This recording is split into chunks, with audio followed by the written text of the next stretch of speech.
আসসালামু আলাইকুম। একটা আয়তের ক্ষেত্রে কর্ণের দৈর্ঘ্য 15 মিটার। তো এটা হচ্ছে আমাদের কর্ণের দৈর্ঘ্য, আর প্রস্থ হচ্ছে 10 মিটার। 10 মিটার এটা হচ্ছে প্রস্থ। ক্ষেত্রফলের ফর্মুলার জন্য কি, তার আগে এটার নাম দিয়ে দিই A B C and D. ক্ষেত্রফলের ফর্মুলা দৈর্ঘ্য গুণন প্রস্থ, আপনারা জানেন এটা আশা করি। তো আমাদের দৈর্ঘ্য কত, এখানে দৈর্ঘ্য হচ্ছে বিসি আর প্রস্থ হচ্ছে এবি।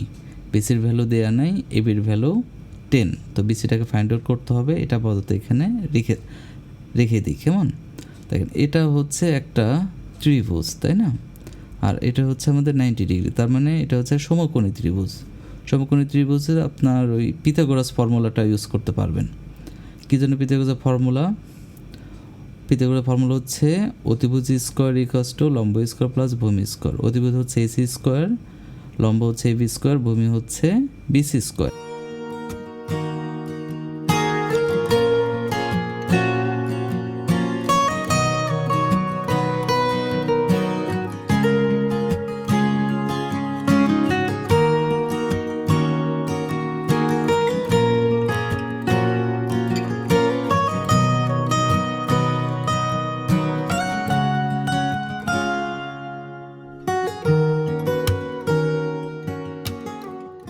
ঠিক আছে, আমাদের আনসার হলো 50√5। দেখেন আমরা √5 করে রেখে দিয়েছি, কারণ আনসার অপশানেও 5√5 করা আছে। তো আমাদের কারেক্ট আনসার হচ্ছে 50√5। Thank you.